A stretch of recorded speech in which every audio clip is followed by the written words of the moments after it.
Good evening, and welcome very, very much to Conversations, where I'm pleased to welcome to the program two people that are involved in a unique and interesting emerging new institution in the American culture, and that being the Institute for Semitic Studies. And I'd like to introduce the guests and get right into the conversation on this Christmas Eve with some discussion of this, because it does have relevancy to that root of Western civilization that we're celebrating on this Christmas Eve. And if I may, on my immediate right, introduce the director of the Institute, that being Ephraim Isaac. And Dr. Isaac is the founder and moving force, if I may say so, behind the Institute. And Dr. Isaac, welcome very, very much to Conversation. Thank you very much, Mr. Chan. And also involved in the program, helping in a very practical way and intellectual way with the Institute itself, is Joan Friedman on my far right. And Joan, welcome very, very much to Conversations. Thank you. Indeed. I wonder, perhaps you might share with us, maybe we could talk a little bit about the Institute itself. It has to do with the study and the systematic study of the Semitic language and of the Semitic cultural region, and of course that is the region out of which the religious traditions that we're celebrating this Christmas evolved. It's important that we have an understanding of that, because there's a rich tradition that we all need to understand better. Maybe share a little bit about the Institute. It was your idea, and when did you get started with it and so forth? Thank you, Mr. General. The Institute of Semitic Studies is an advanced center of research in Semitic language and cultures. Semitic languages and cultures comprise some of the most important languages of world civilization. The ancient language, which we call Akkadian, is a language of the ancient Assyro-Babylonian civilization. The Assyro-Babylonian civilization, together with Egyptian civilization, basically are at the foundation of world civilization. The Hebrews gave us, or the Jews who spoke the language which is called Hebrew, gave us the Bible, which is fundamental to Western religion and culture. The Arameans gave rise to a very important set of languages, which became the lingua franca of the Persian Empire, and in fact also influenced writing in India. Ethiopians and Syrians, who speak also Semitic languages like Classical Ethiopic and Syriac, preserved ancient manuscripts. They copied them and preserved them. Now, to focus a little more on Hebrew and Syriac and Ethiopic, these are languages in which the Bible, the Apocrypha, the pseudepigrapha, very important documents that are fundamental to Western civilization have been preserved. Without the understanding of much of this literature, we cannot understand Western religion, art, music, literature, and various aspects of Western law, medicine. Medicine. Right? Yes. Because, and the culture and so forth is very much tied into the language, that we should understand these. And your institute, the thing you're concerned with, has to do with the cultural dimension of the linguistic or the language historical development. Our institute is primarily concerned to bring together scholars in the field of Semitic languages to spend some time together, to exchange ideas, to study together, and to learn from each other. Perhaps during the time when they are on sabbatical, or maybe if there are scholars who wish to spend some time, half a year, and after spending this time together, sharing their knowledge and enlightening each other. So to say, if they're professors in universities, they can always go back to the universities. This would be a tremendous contribution to the academic life of scholars in the field of Semitic languages. Certainly would. You yourself are Ethiopian. I am originally from Ethiopia, and there's yes. good reason to understand, again, to get at the roots of the Semitic, which is a major family group of languages. There's reason to believe that the Semitic languages themselves, which would have included those ancient languages you spoke about, much less the modern languages that are of the Semitic group and so forth, might have had an origination in Africa or perhaps even in Ethiopia. Back to the very roots of the Semitic languages and cultures that they embodied. It goes way back. I guess there's theories on understanding how the Semitic languages emerged out of the cultural context of the time. In the 19th century, it was believed, even early 20th century, it was believed that the Semitic languages originated in Western Asia, so to say, like in the Arabian Peninsula and in the Mesopotamian region. They were so prominent there. Yes. But Still more are. recently, Yes. more recently, scholars have begun to study Semitic languages more closely in association with a larger group of languages which we call Hamito-Semitic or Afro-Asiatic. And from that perspective, it appears more and more that indeed Semitic languages originated in the African, on the African side. There is a strong view that these languages may have originated somewhere in the Nile and eastern part of Africa. In fact, there are some scholars who believe that Semitic languages might have originated in Ethiopia. The majority of spoken Semitic languages today are found in Ethiopia. And not only the Semitic languages. Why don't you repeat that? Yeah, that is interesting. The largest group of living Semitic languages is in Ethiopia. Is that right? Yeah. Because there's a wide variety of languages that are Semitic There is a in Ethiopia. diffusion. There is a total diffusion of Semitic languages side by side, by the way, with Cushitic languages. And now there is another group of languages which some scholars call Omotic languages, side by side with those categories of languages which are also believed to be members of the larger group of Hamito-Semitic or Afro-Asiatic languages. Gee, that is really is interesting. So that the cultural roots go A back. living lab, Ethiopia. It is, Yeah. indeed. Now, how can we account for the fact that there's such a wide variety of Semitic language in Ethiopia? Well, the theory, Yeah. the going theory is that Yeah. that's where they originated and diffused from, but it's pretty This hypothetical. is, of course, Yeah. this is simply a hypothesis, and we hope that the work our institute will do will throw more light on the origin of Semitic languages also, and the position of Semitic languages in the Afro-Asiatic language class. Yeah, and that proto-language that you said the others might have come out of, what was that called? Afro-Asiatic, Yeah. In the Hamito proto-language that gone Semitic. back 6,000 years or so, there was a possibility that the other groups would have come off from that? Yes, there is, for instance, a famous Russian Semitic scholar called Diakonov had propounded a view which some scholars adhere to, and according to his view, sometimes about 6,000 before the Christian period, before the Common Era, there was, let's say, a proto-Hamito-Semitic or a proto-Afro-Asiatic. And he says that that proto-Hamito-Semitic started to divide or break up, and one branch became Egyptian. And then another branch, he says, became Proto-Semitic and broke off and went into the Asian side and Western Asia, and there it developed into the various Semitic languages. According to his view, however, then the Semitic languages of Ethiopia actually returned to Africa. In other words, like they became Semitic languages in Asia, and then, according to some theory, the classical Ethiopic, or the language Ge'ez, was the oldest language, and from that, the other Ethiopian Semitic languages developed. This is just one theory. Yeah. Then, according to Diakonov, then again, at the same time, another branch which we call Cushitic, another which we call Berber or Libico-Berber, and another which we call Chadic, branched off from this proto-language. So essentially then this proto-language, according to this particular theory, broke off into 5 subdivisions. Some scholars today say about 6 subdivisions. But I'd like to underline the fact that this theory is it is a hypothesis, a very interesting hypothesis, and I think it will be necessary in the future for scholars in the field of Semitic studies to examine these theories. Perhaps they might corroborate this particular theory, or perhaps maybe we might be developing other equally plausible theories. Yeah, it is good to set the tone. The Semitic culture and the Semitic tradition and the languages are distinct from the Indo-European aspect of cultural development that we're familiar with in Europe. It's a distinct group, and it's one out of which the roots of Western civilization, in a very real sense, certainly in a religious sense, were grounded in the languages and the cultures that are represented in the Semitic. Whatever the origin of these languages may be, one thing is clear, and that is that they're intimately related. They are a family.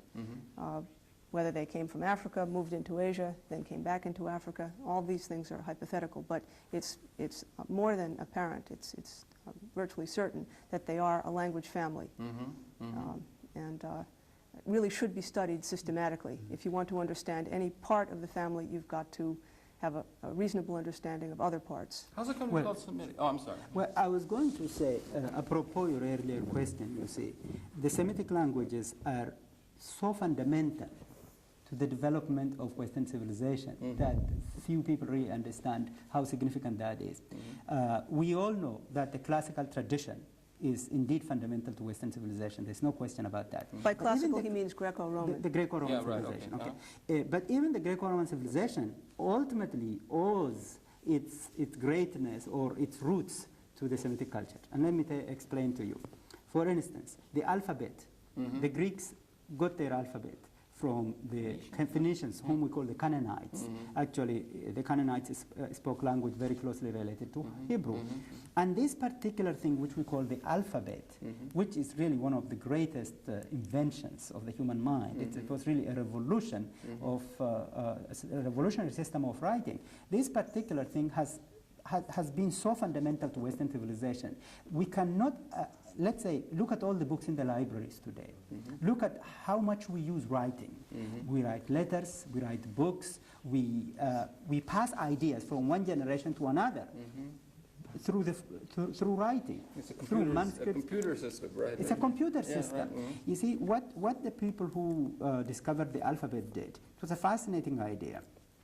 It is easy to, let's say, draw a picture for a particular word, let's say an object, a person, or a place. An ideogram. And to describe it, yes, an ideogram, something like that. However, if you do something like that, writing becomes so complex and so difficult because for everything you have to have a different picture. Chinese?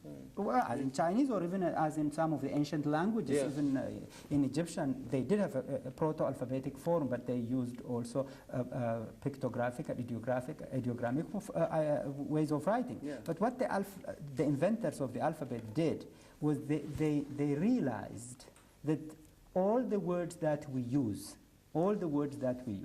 whether we say book or table, to use English Yes. words, or house, or Mr. China, that all these words could be reduced to a certain set number of sounds. Yes.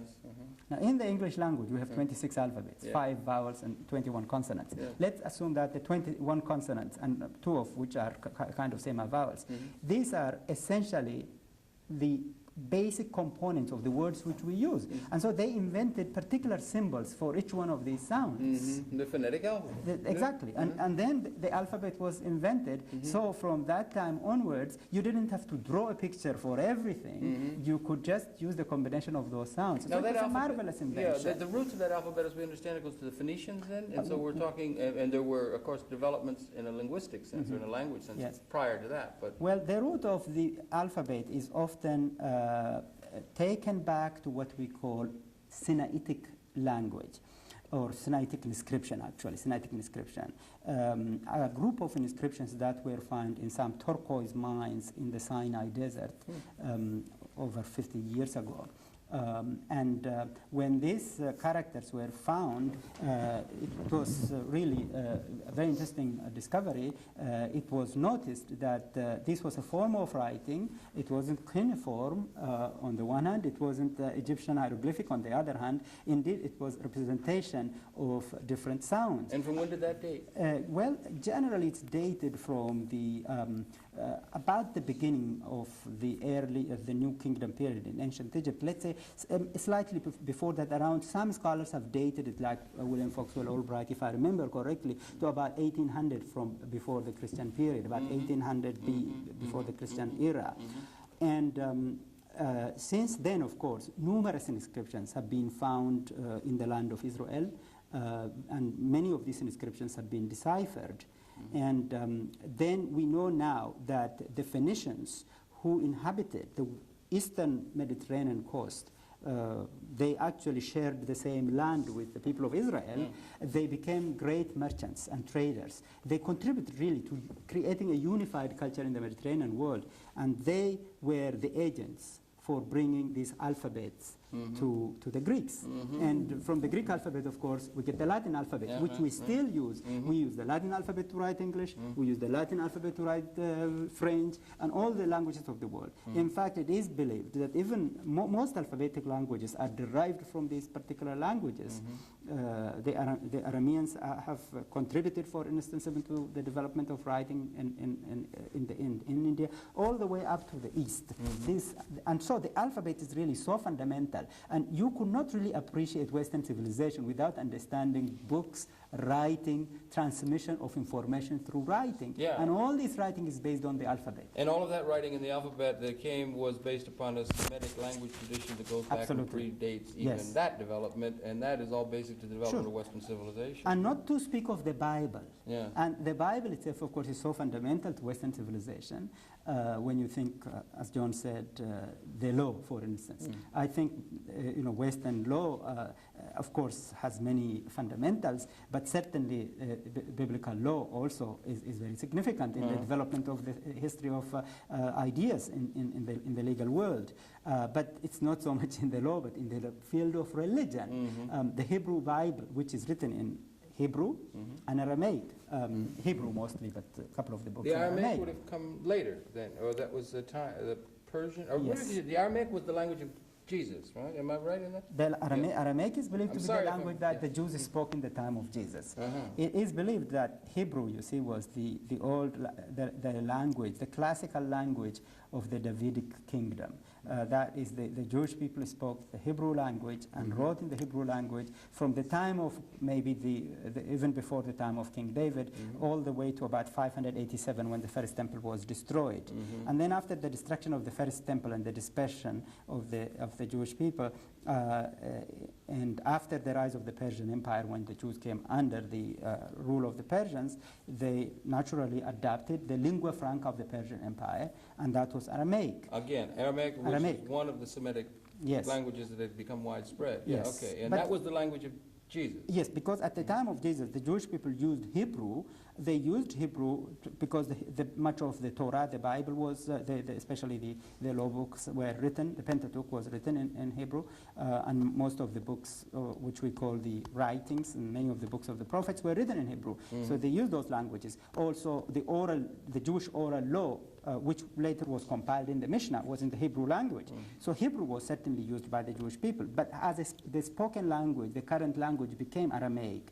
And most people today take for granted that in the time of Jesus, some Jews, of course, may have also spoken Greek, but that in the land of Israel, Aramaic was the current language, and perhaps the daily language of Jesus may have been Aramaic, and that too is a Semitic language. Indeed, it's good for You see, the important thing to point out is that Semitic ideas don't represent a foreign element in Western civilization. Yeah, right. Quite the contrary. Very good point. Quite the contrary. Yeah, right. Yeah, I was going to say, these developments were all going on at the core areas in the Mediterranean, and meanwhile, there would have been a whole cultural, linguistic development occurring in what was to become Europe, the Indo-European development, the languages, the English, the Swedish, the Norwegian, the German, these things were evolving in a geographical area outside its main core of what we call Western civilization, which was Semitic in its base. Sure. Yeah. But because the Greeks didn't only borrow the alphabet, they borrowed barrelfuls of ideas too. Right. Sure, exactly. And back and forth. Yeah. So and the intellectual history and the cultural history is tied into the language. I mean, the language is an embodiment of that, Herodotus, of course, underlined greatly the great indebtedness the Greeks had for the Egyptians, because he believed that the Greeks learned their mathematics,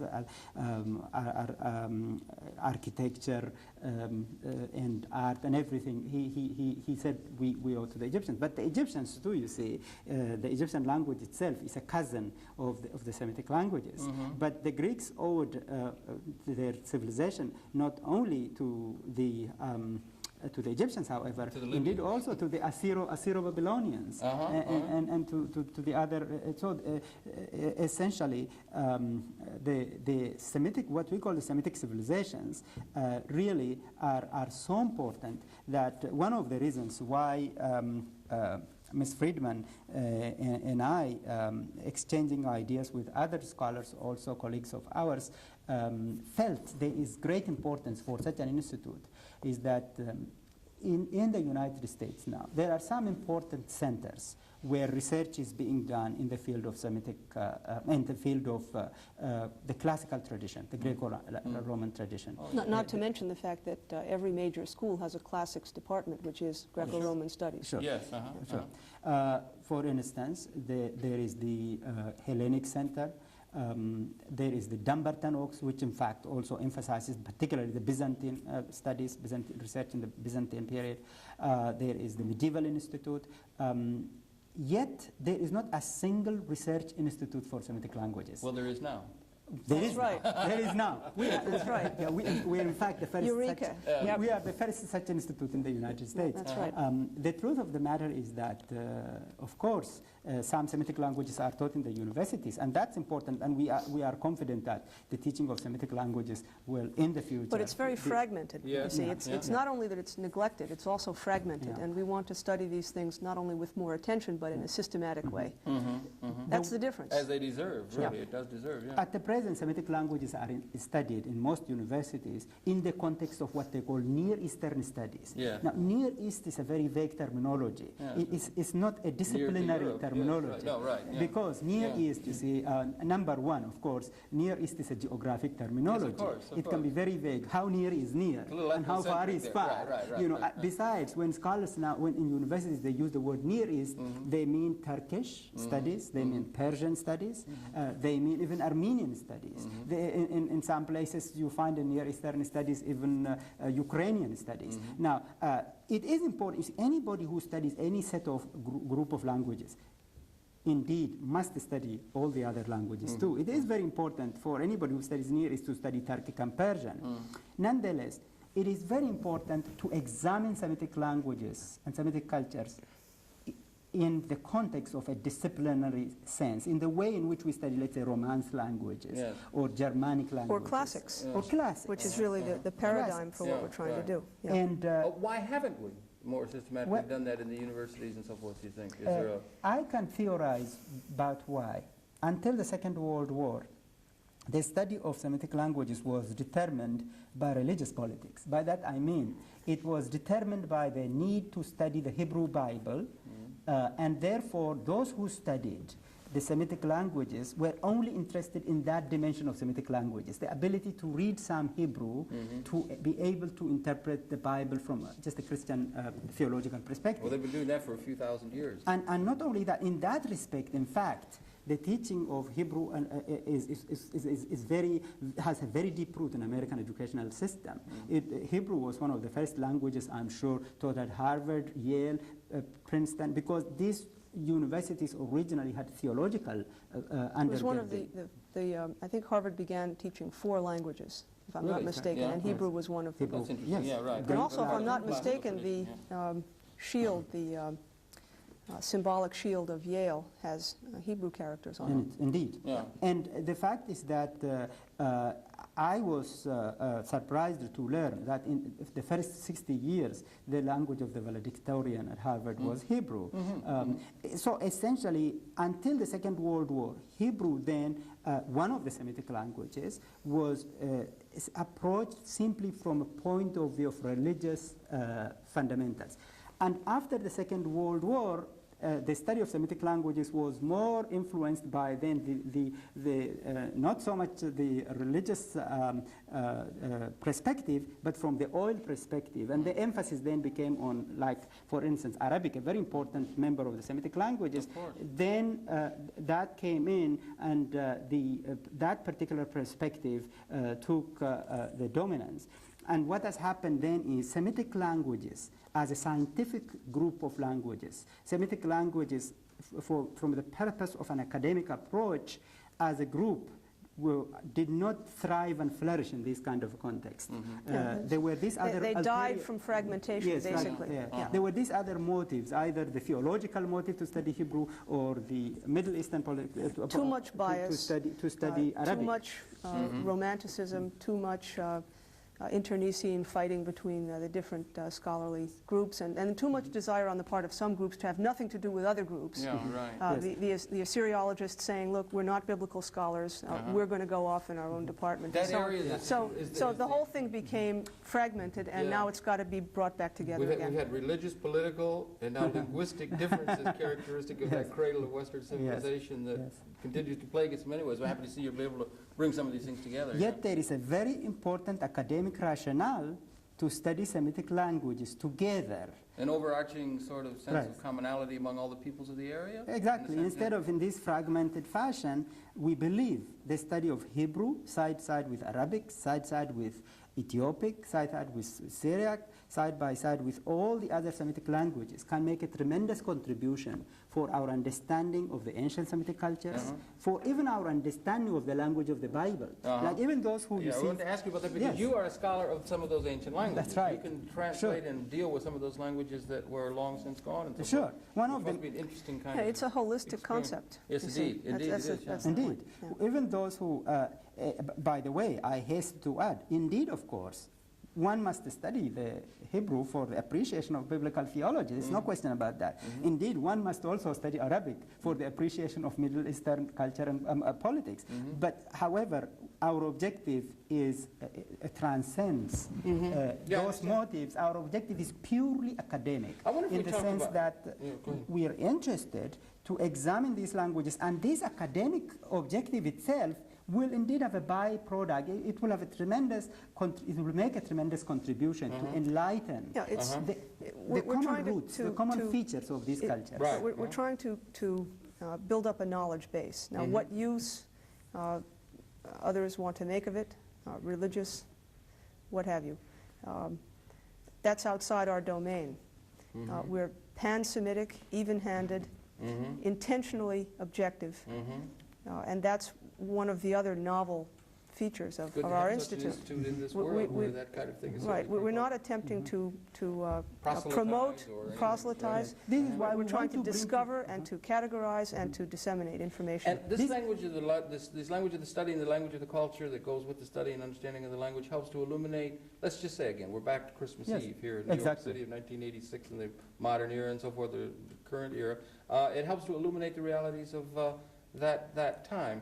I wonder if we can get back to Indeed. the generalized viewing. The language of Jesus was Aramaic, That's and Aramaic, it would yes. have been a language. Would he have spoke any other language? Or that would have been the language of the disciples? Would that have been the language in which the discourse that took place in Jerusalem and that sort of thing took place? Did Roman? Yes. Was the Roman language involved? How did they deal with one another? Was it No. trans-cultural kind of thing going on in terms of all the things that are depicted at the time of Jesus that we might just sort of mention here in this Christmas season for Sure. those who are so...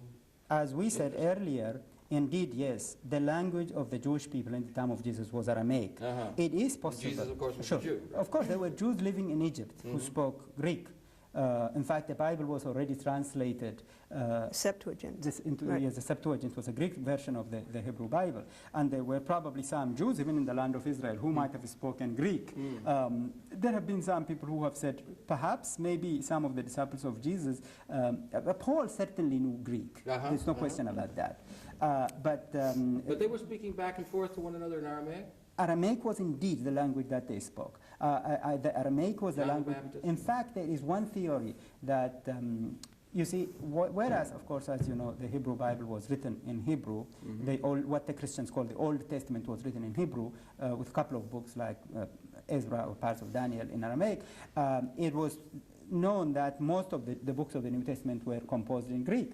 However, there has been a scholarly opinion that the Gospel of Matthew may have been written, in fact, in Aramaic and translated into Greek. That's very interesting, the linguistic differences and the dialogue and the discussions that took place as they sat down and ate food and so forth would have been in Aramaic, yes. But however, I do want to haste to add one thing. Most scholars today, however, do not believe that the Gospel of Matthew was written in Aramaic, but in Greek. However, that there was another Gospel.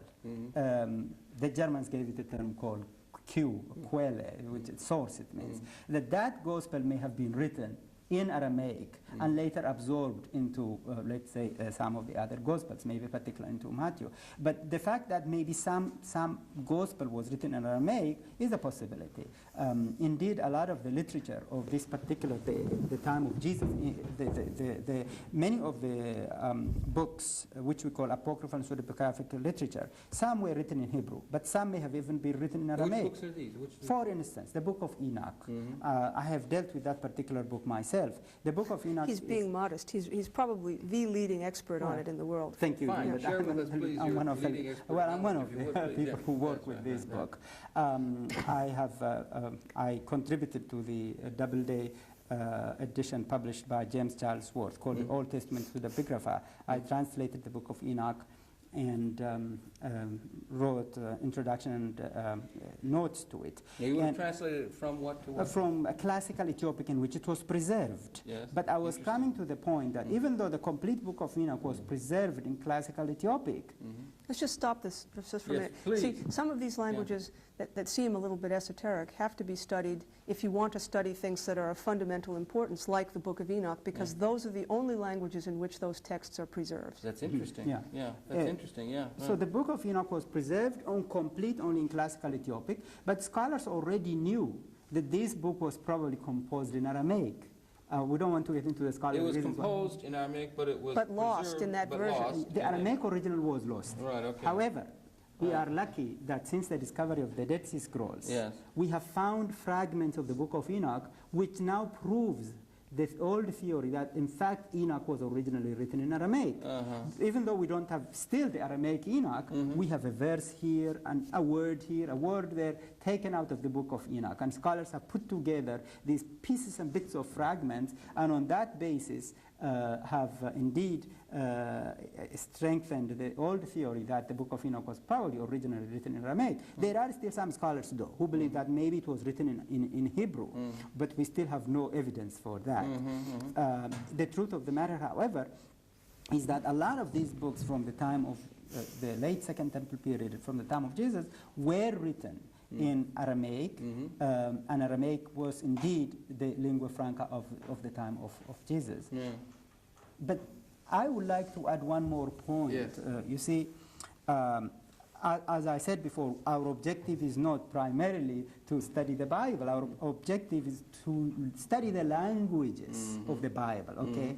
But the study of the languages of the Bible will indeed be very helpful for people who wish to understand it too. Yeah, and also it's the process of going from the written word, which of course these things that took place and are recounted in the time of Jesus and so forth, and the Christmas and this, the things that recounted. These things and the intercourse, the social intercourse that would have been going on in this language, and all of the preservation of that would have been coming from this basic language, which is now lost to us. The Aramaic is lost. I mean, it's not there. Was any of those things, the Gospels, the texts, So of the Aramaic Bible, isn't lost. It What he meant was that But the the Aramaic records version of this particular, one was lost. very important but the text Aramaic was lost. language has, I mean, they were preserved in this language, and this was the basic language of the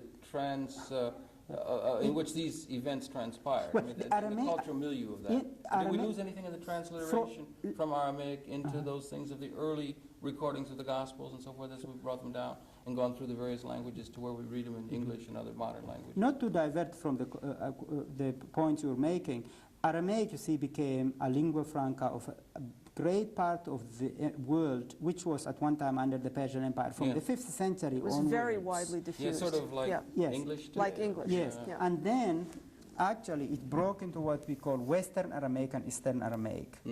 Western Aramaic is in fact the language in which the Bible was also later translated. It's called Targum, like Targum Jonathan, we call it in Hebrew, for instance. It was the language was probably spoken in Palestine in the time of Jesus. At that time it was called Palestine, but the land of Israel at that time was spoken, this particular language was spoken. And what we call the Eastern Aramaic itself became very important for the Jewish people too, because the commentary on the Mishnah was in Eastern Aramaic, in what we call in Eastern Aramaic, and the Talmud. The Talmud actually is most of it is written in Eastern Aramaic. No, interesting. Yes, Yeah, the right. Talmud is a commentary on the Mishnah. The Mishnah is in Hebrew, and the commentary is largely in Eastern Aramaic. Now, but Eastern Aramaic is also important for Christians because it became the dialect of this West Eastern Aramaic is what we call Syriac, in which a great number of Christian theological work was written. Whereas, of course, the Hebrew dialect was written in the Hebrew characters. The Christian dialect was written in another form of script. Which Knowledge we call of Syriac Syriac. is basic to the study of early Christianity. No, It is, yeah. absolutely fundamental to understand Christian theology is Syriac. Would Jesus have known or able to understand a language other than Aramaic? Would he have known Greek? Or would he have known any? Well, Is there any way of knowing from the research? I think most scholars would agree that the one language that Jesus spoke as his mother language is Aramaic. But there are some scholars who have suggested that perhaps he knew a few phrases in Greek, or maybe because he lived at a time when Greek also was an important language. But that is a debate. That is in the realm of, at least until now. There are people who always propounded different theories, but there is no question as to the fact that the language of that region was Aramaic, and that Jesus spoke Aramaic. So he would not have spoken. How did the discourse occur and so forth as we have it in the text and so forth? I mean, the Roman legions would have spoke Latin. They Well, would have not spoke Aramaic. I mean, how would there have been intercourse? Would there translate between the Roman influence that was an incursion from the European influence, as it were, in a sense? The ordinary soldiers may have spoken. Indo-European linguistic incursion into that area, and so Yes. there would have been, social and linguistic or language intercourse between the people, the Roman legions and the leaders of that that are in the Bible and so forth. And how do they? Well, the Roman legions, the ordinary soldier may have. UN translators, or how did how? Well, the ordinary soldier may have spoken Latin or Roman, but a large number of probably educated leaders spoke probably in Greek. Because Greek was the official language in the time of Jesus. Latin, in fact, became more and more of a written language, of course, with the Roman writers. And in the Christian church itself, Greek was important. If I remember correctly, Tertullian, I think, was the first to write in Latin. And Tertullian lived about 200 after the Christian period. But most of, if you look at much of early Christian writing, besides the Hebrew Bible, which the Christians took over, called Old Testament, and then some of this apocryphal literature, which survived in Aramaic and other languages, many of the translations were made into Greek. And many of the very important early church fathers themselves wrote in Greek, whether they were in Syria, let's say something like It would that. probably be hard. Just thinking of what actually took place. Can you live? The events actually took place. Can you live in Manhattan and not know a few words of Spanish? Pardon? I said, can you live in Manhattan and not know a few words of Yeah, right. Spanish? I was just thinking of it in human real terms of what would have been happening and, and that sort of thing. It was I was thinking of it. As you know, we've been talking, it's very interesting in that. And also the book, Enoch, and you were involved heavily in that. And it shed new light, do you think, having had that kind of a translation on that period and so forth? Oh, absolutely. Well, let me say a couple of things about that. Doubleday Press put out these two important volumes of the Old Testament. It's called the Old Testament Pseudepigrapha. And James Charlesworth, one of our board members, was the general editor. And I made a contribution to that particular edition. I translated, as I said already, the Book of Enoch and contributed with an introduction and notes. Now, the Book of Enoch, as a matter of fact, at least from my perspective, and I think most scholars of this period would agree with me, is perhaps one of two of the most important surviving books from the late Second Temple period. Now, many people do not know that outside the Bible, let's say between the Bible, the Hebrew Bible, which the Christians call the Old Testament, and then the New Testament, and then the other Jewish literature, the Mishnah, and its commentary, the Talmud, that there is a large body of Jewish writings. Yes, there must have been So-called intertestamental literature. These books, unfortunately, have been categorized as apocrypha and pseudepigrapha. Number one, which makes them sound pretty phony. Yeah, I myself feel even the nomenclature apocrypha and pseudepigrapha are not only good names, but A little bit pejorative, to say the least. Yeah. Even dividing those books into those two categories itself doesn't appeal to me, because they all belong to the same period. I personally prefer the name Jewish literature of the late Second Temple period. Poetry and things that weren't related to the Bible. There were other things going on. Now, the Apocrypha is called deuterocanonical in the Catholic Church, in the Catholic Bible. In fact, it is actually partly canonical. There are about 13 books. It's called Apocrypha in the Protestant Bible, but it's called deuterocanonical in the Catholic Bible, and it's somewhat canonical. But then most of the other books of the Pseudepigrapha are left out. But yet, in fact, the two most important books of this period, and I myself like to call all the books of Apocrypha and Pseudepigrapha together as Jewish literature of the late Second Temple period. The two are the Book of Enoch and the Book of Jubilees. Now, there is Book 4th Ezra, there is Baruch, they are all very important. But without Enoch, scholars realize now we cannot even understand some of the terminologies and the language of Jesus. For instance, you read the Gospels, and they are references to the Son of Man. The Son of Man. And for a long time, scholars didn't understand what Jesus often referred to himself as a Son of Man, or at least in the Gospels, at least the writers referred to Jesus as a Son of Man. Says this, the Son of Man comes, from heaven, sitting on the throne, and nobody really understood what that expression was. But when the Book of Enoch was brought from Ethiopia, having been preserved there, and then studied, it was found out that this was an interesting technical terminology used in that particular book, designating the heavenly Messiah. Well, some people don't believe it was Messiah, but at least have a heavenly person who apparently, according to the Book of Enoch, will be appearing in the clouds, sitting on the throne. Not only that. And that came out of the Son of Man. The nomenclature itself was apparently used in Enoch, and then once the Book of Enoch is much clearer about the terminology there. Not only that, but many of the ideas. This is part of our cross-Semitic idea, that if you want to clarify something that's very obscure, you've got to look at these cognate texts or other texts, and then the clarification is sometimes forthcoming. All right, fine. And in the case of that's been known since at least the 10th century, that you could do that. That you could do that. But this is, you've got evidence now that you can base upon reference to this particular. Yes.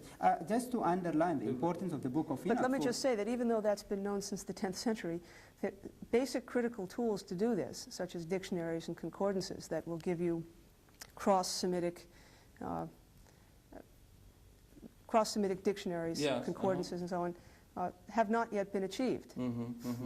It would be a good thing to have such done. Well, that's right, and that's one of the projects that, exactly, and that's one of the things that we're going to do. But to underline the importance of really the Book of Enoch for understanding of the Christian theology and the whole New Testament, scholars, I guess, I believe most scholars of the New Testament today, and scholars of also the Jewish religion of the Second Temple period, look at a work like the Book of Enoch to appreciate numerous theological concepts. For instance, the eschatological era, the end of days, the whole idea of the resurrection, the end of the world, the final judgment.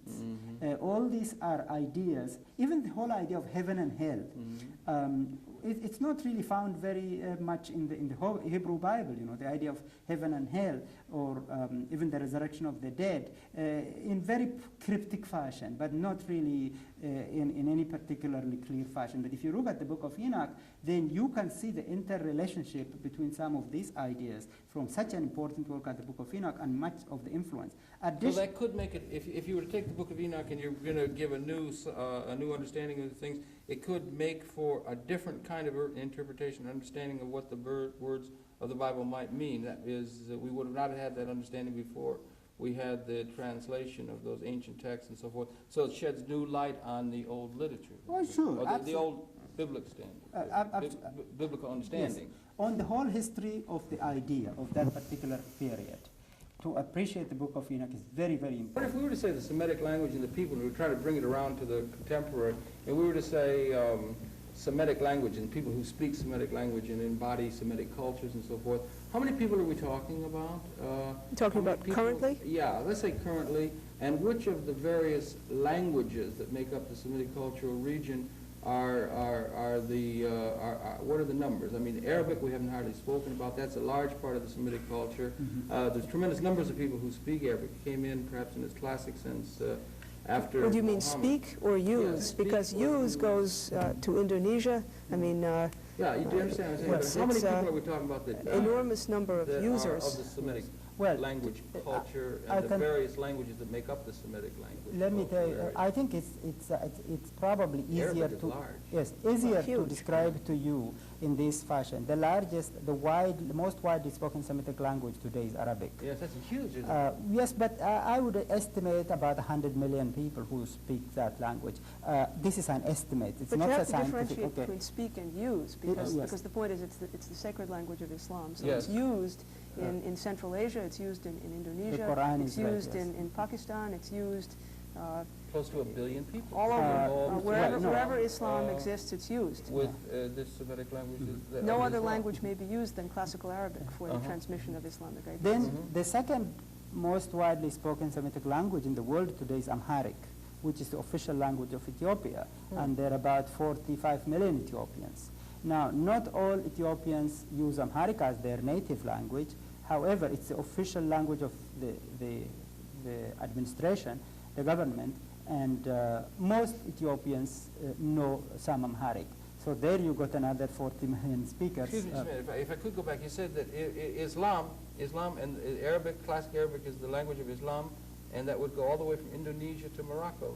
That there would be a cultural region where Islam is part Where of Arabic the is culture. used, Where Arabic as is opposed to used. being the native speech. as being the native What she speech, means but is that that's a- many Muslims read the Quran in Arabic. Right.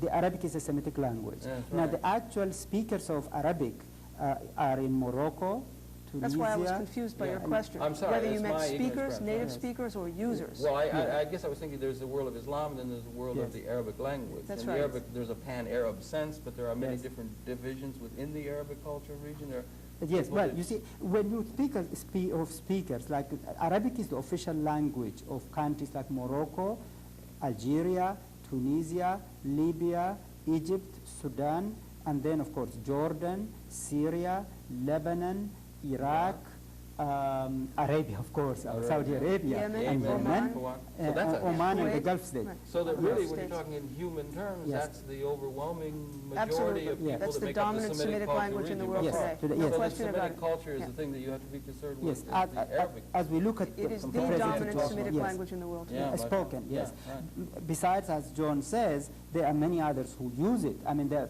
let's say Persians, for instance. Yes, right. They don't speak Arabic. They speak Persian, Iranian. That is an Indo-European language. However, they have the Quran also in Arabic. So Right. that's what she means by The same by with, Yeah. with the the users. Turks. Right, By right. the users. Turkic is not a Semitic language, but the Turks are Islamic, so they make use of. But in terms of this Semitic Arabic. language The and so religious- forth, And then we wherever- would go to this vast number of Arabic speakers, and then you said the second is the Amharic. Amharic. Right. Now, And that's- Amharic is the official language of Ethiopia. Ethiopia. There are probably about 40 million speakers. Uh-huh. I mean, I don't mean here native speakers, but it's the official language of the country, and it is spread, it's taught in all the schools in Ethiopia. And there are About 45 million in About, Ethiopia. I would say, the population is about 45 Yeah, million very now. large, yeah. That is the last census. Then the third, I think, the third largest group of, the third language in terms of the number of people who speak it, it's either Tigrinya, which is also spoken in Ethiopia, or Hebrew. Now, Tigrinya is the predominant language of Ethiopia in the In Tigray terms of province. native speakers, Uh-huh. the number of native And speakers. It's not also the state language, yeah. though. I It's see. also the language, the main language of Eritrea in the north. And between those two, like the Tigray and Eritrea, there at least I would estimate some 3-4 million people who speak it. Then there is sound of like course Hebrew, Hebrew, about again 4 million people, including of course American Jews who also speak Hebrew. So those would be the most wide. Those three, Arabic, Amharic, and Hebrew, are the three most widely spoken Semitic languages today. Then, of course, you've got a large number of Semitic languages in Ethiopia today, which, as we pointed out earlier, are living languages, and also in Yemen. Now, outside Africa, in Yemen, you do find 2 or 3 Semitic dialect, which are also spoken. But you see, the importance of Semitic language is not just the number of people who speak it today. We spoke again about the importance of the fact that these languages are of historical and literary significance. And in fact, one of our major objectives is to microfilm manuscripts. Why? Because in some the ancient manuscripts, and some of those dead languages which now exist either in clay tablets, like Akkadian, for instance, or in manuscripts like classical Ethiopic or Syriac or even Arabic. They're even more important than some of the presently spoken languages. What about Arabic? We have a little time here, Arabic, since it is such a predominant part of the Semitic world, and since the Arabian, the cultural roots of the Arabian language, or Arabic, yes. the Arabic, go back. Maybe we can share a little bit of that, since it's such an important component of the Semitic language group. Of course, we have Muhammad, and then prior to Muhammad, we had, what are the roots of what was to become the Arabic language, which has become so important through Islam and through, you know, that vast geographical area you mentioned?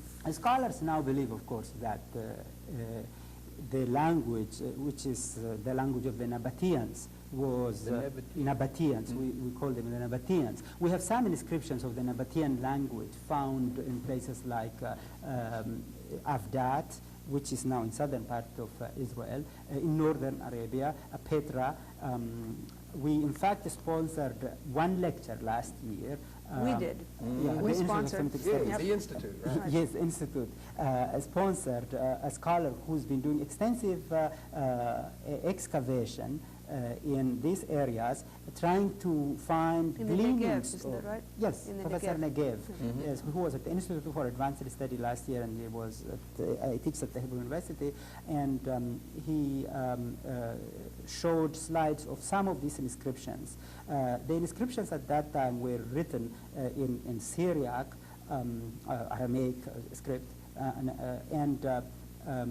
but the Nabatean language itself is still in the stage of being studied. However, when we speak about present-day Arabic, we are talking about a language that in forms of like oral poetry was molded about a century before Muhammad.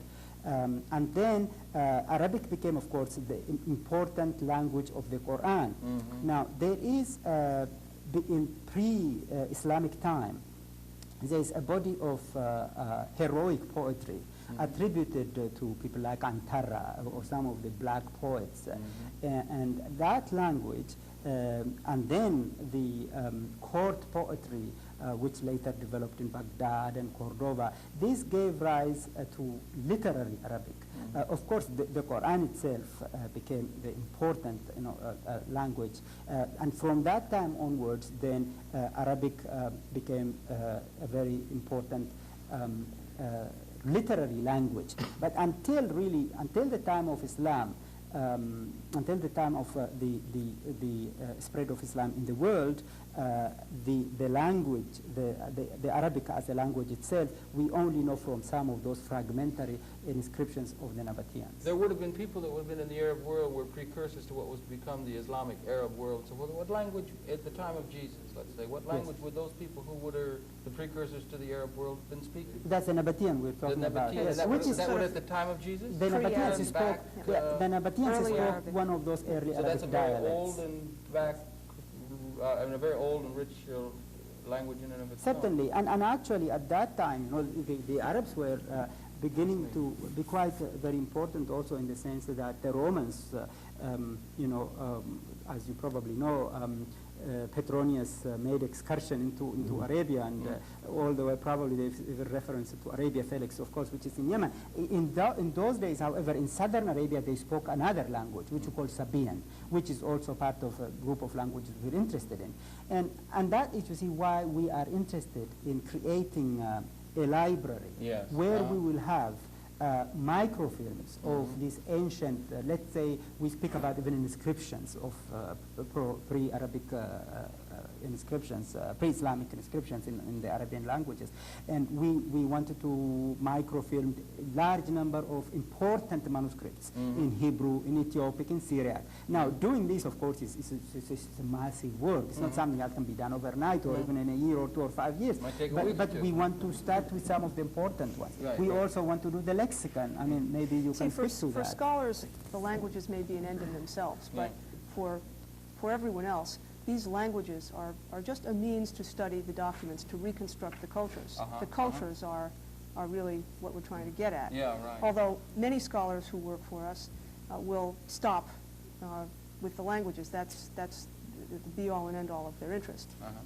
But my vision for this institute certainly extends beyond that to making a scientific reconstruction of ancient history by means of language and other tools that we will have, archaeological and What an and incredibly interesting story, and what the proto-language. The reason why we're emphasizing language so much to begin with is because if you don't understand the written records, then right off you can't make but I'm also interested a good in the fact that interpretation there of the was, cultures. before the written record, people were having discourse. They were talking. There were verbal communications and so forth that were going on. And the realities by which human beings communicated and what those systems of communication were and what those languages were in Egypt, in Libya. I mean, before there was a language that was written down and put down with an alphabet, there were people speaking, and what the roots of those languages are, either paleoethnologically speaking or something. That's an incredibly interesting story, the whole question of language and development. And I can only just say myself. Well, that's the thing. You see, we're not barred from those kinds of archaeological or paleoethnological investigations. By no means. All of that comes within our bailiwick. One of the first things that we See, want all of that comes within our domain. Yeah, we don't. It's not a language institute. It's really a cultural reconstruction institute. You must be having an awful. Which uses language as its major It's tool. an awful lot of fun, and we could.